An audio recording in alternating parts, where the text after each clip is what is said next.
cute punk girls get bored very, very quickly when you won't shut the F up about Metallica.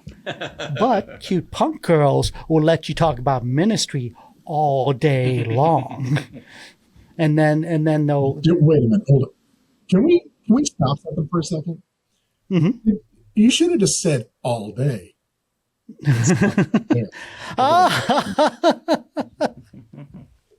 You're welcome.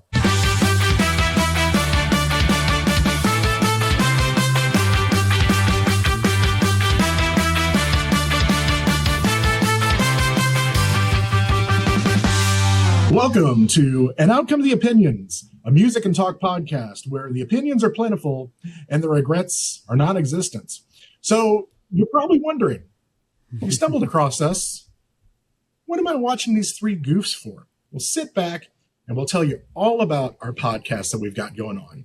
So let me make some introductions. First things first, we've got the super producer, Mr. John, right there in the middle.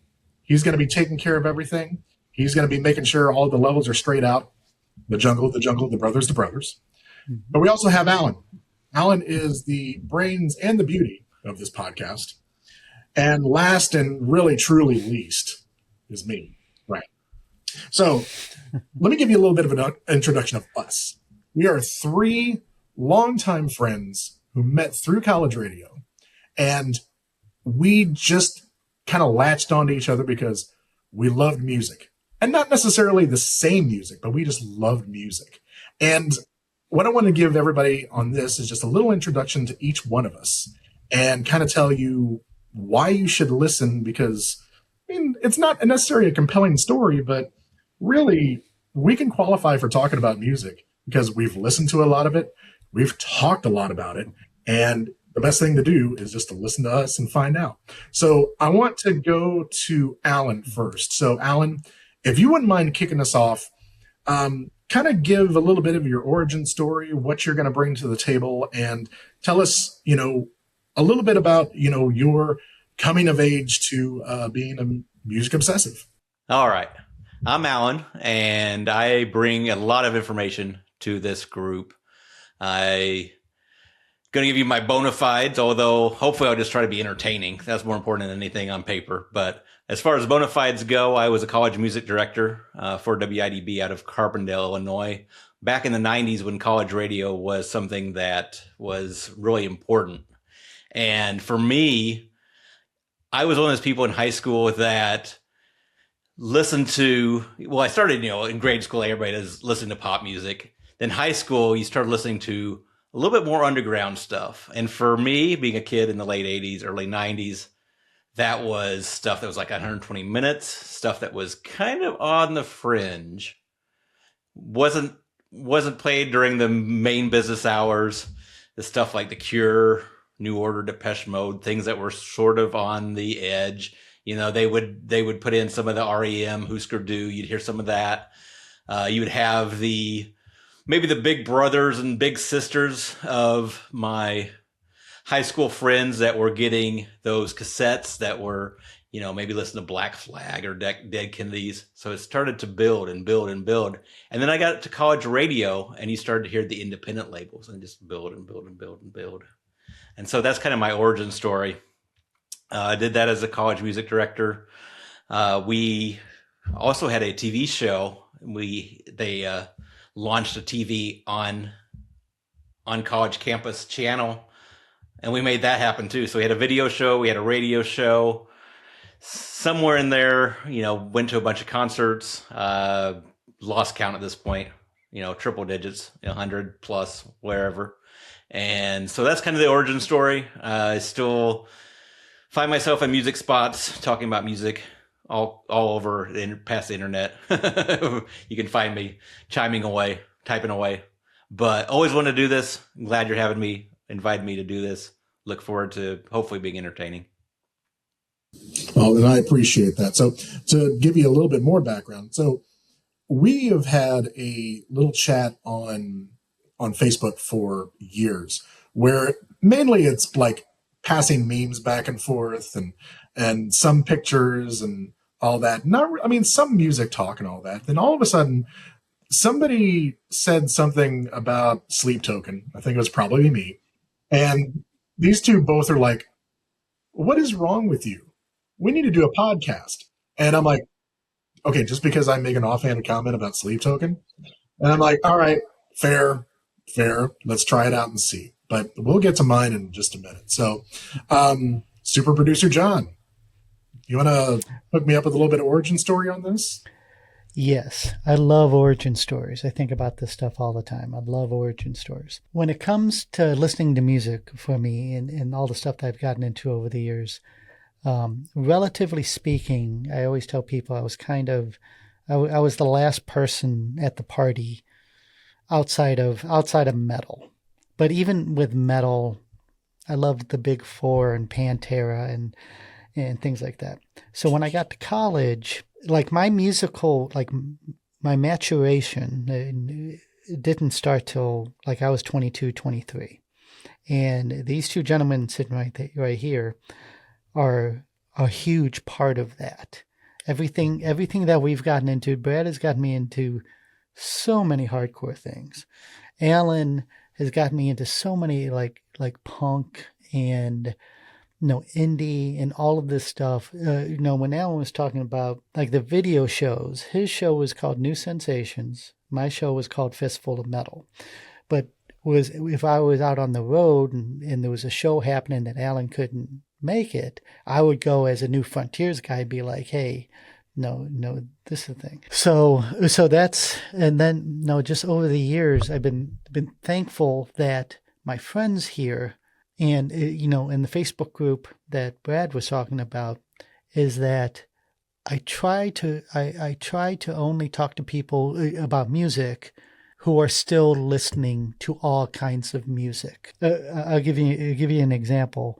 A few months ago, I was sitting close to this couple. Didn't know them. They didn't know me. And it was the wife had asked me. They're like, "Hey, are you into music?" And I was like, "Yeah, I'm kind of into music."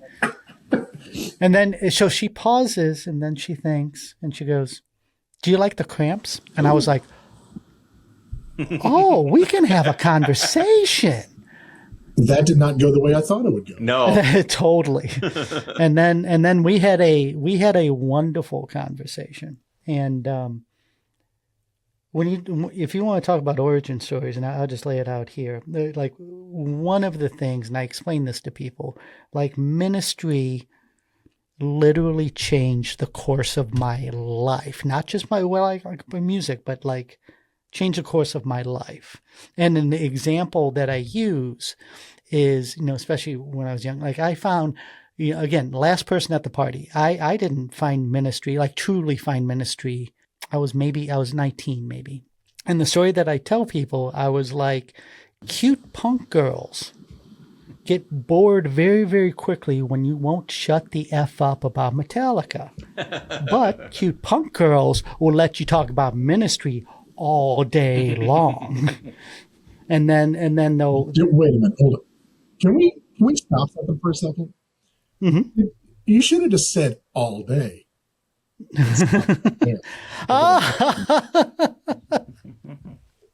You're welcome. And it was through ministry, and then there's a club here, the iconic club Medusas. And it was because of those two things that, like, industrial came in and just slapped me across the face. And then I love having friends like you guys, just because, like, you go off to things. Like, I went off to college and I was like, I know metal and ministry, so I know everything. And then you talk to somebody and you're like, I don't know anything. I haven't even heard. I was like, I really don't know anything. And so it's also taught me to kind of shut up a lot of the time and let me listen to other people, because that has opened up. That just opened up everything to me. So that's my origin story. So I'm very into metal. I like a lot of indie stuff. I love industrial. I played in an industrial band, and you actually are the musician of the three. Yes, that's true. Pseudo musician, but musician. No. You are a musician. You bang the hell out of that 55-gallon drum. So, I mean, you did wonderful. So, and I kind of go the other way in my origin story, because John grew up, or at least spent a lot of time in Chicago, where it had, the industrial scene, the goth scene. And I feel like for me, Brad, I think this may be for you as well, came from a small town. So we had punks, we had goths, we had ravers, we had skaters, we had metalheads, but we didn't have enough to be 5 different cliques. We all had to hang together. Anyway. Very true. And you went to a much larger school than I did. Yeah. Because we had none of those. No, they had to pull people from around the entire county to populate our high school. And even then, we got to get a Brad origin story in here. Yeah, we got to get a I think he was made in the factory, but I'm not sure. Okay. All right. So my origin story is very similar to Alan's. For me, it was, high school, listening to pop radio. We had a couple of kids that were around in my classes that had weird hair, and they listened to Nine Inch Nails and Pigface and all that. And I'm just like, what's that? So you don't go up and ask them, because you'll get ridiculed, because, I was getting ridiculed enough as it was, because I was fat and smart. So, for me, it was kind of like, all right, maybe I'll just do a little bit of research on this. And we didn't have the internet. We didn't have any of that. We had to dig and go to a record store and be like, well, let me listen to this and see. So it kind of opens up your mind there. And so, I didn't have the tape trading or anything else, or the outlets that, a larger city had. I had good old Nashville, Illinois, and, that helped. But what really helped me out initially was community radio. So strong enough signal out of St. Louis to get community radio, you would be opened up to a wealth of genres. You would hear reggae at 11. You would hear hip hop at 10 on a Friday. You would hear, if you stayed up late, 2 a.m. in the morning, you'd hear exotica. A guy had a show called Some Velvet Morning. I'm like, what? Yeah. But then you're hearing all of this other music that's there. And I was just transfixed. It just opens up your eyes to everything. And then you start going down these rabbit holes of like, where can I find that? And then, you hear something and you're like, oh, that wasn't what I was looking for. And you just keep searching. Then, as we talked about before, WIDB hit, and it opened up this whole new world of different music fans, different music genres, different music labels. And it was a blessing and a curse. It's a blessing because it opens your eyes to everything that you hear, but it's a curse because you want to buy everything and you want to hold on to it, all that. So from college radio, it just opens up your mind. It's like, I've never taken acid, and I don't know what it's like.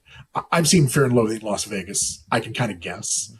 I don't know. I might be wrong, but it kind of opens up that little portal, and it just expands everything out. So you're seeing all these different things that are there. And then when you start talking to the people about what they listen to, then it's like, oh, maybe I should check this out. Or, as you get older, it's like, hey, have you heard this? And then as the internet came about, and as streaming came about, and all these other outlets and YouTube, it just keeps broadening things out. I never thought in my wildest dreams that at 51 years of age that I would be listening to Fela Kuti and searching it all out to see what I could find, which is crazy. So, and what's funny is at 51, I feel like my tastes are far more diverse, far more weird than they've ever have been. I'm staring at my record collection that I have right now, and there's 12 Swans albums that are there. I never thought I would be listening to Swans. I thought that was one of those weird groups when I was younger. Now it's like I embrace it to its fullest because it's just so intense. But like it's not just the Swans. It's like and I hate to say this, but I think as things go, I know this is going to sound crazy, but I'm your resident hip hop head, and you're looking at a bald white Caucasian saying, "There's no way." I was like, I will challenge anybody on hip hop knowledge because my hip hop knowledge runs deep. But it's hip hop, it's metal, it's hardcore, it's IDM, it's it's shoegaze, it's everything under the sun. If it piques my interest or has that little bit of something there, I need to hear it. And I thirst for that all the time. So that's where all of this has come about. And it's a wonderful feeling, and especially in 2026, where it's all at our fingertips, good and bad. So it's kind of a revelation, especially now to have this podcast and to be able to talk about all of these things together for us. There's a lot of topics that we can explore.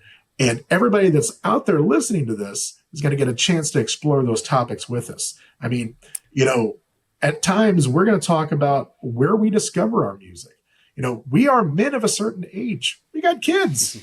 What do our kids listen to? Do we influence what our kids listen to? Do our kids influence what we listen to? Hope not. But that's a different story. How do we consume music? What are we, what are some of the things that, we don't like about today's, way of gathering information on music? Do we really believe in the tastemakers that are out there? Does everybody have to put Geese, Clips, Haley Williams, Rosalia, and Bad Bunny on their list? Right. I mean, I can tell you there's two of those that I listen to on a pretty significant basis. I'll let the listeners find out what those two are. You can probably guess. But really, there's a lot of topics that we can go through. Plus, we've got a lot of friends that are music obsessive just as we are. And we want to bring them on and we want to talk to them as well. So, guys, stick around for this. This is going to be crazy. I mean, I don't know how crazy it's going to be. I mean, we're not going to be jumping off of roofs and doing any jackass stuff. But it's going to be fun conversations. And we want to get you guys involved as well. So stick with us. It's going to be a lot of fun. So for Alan, John, and myself, for Outcome of the Opinions, thanks for joining us.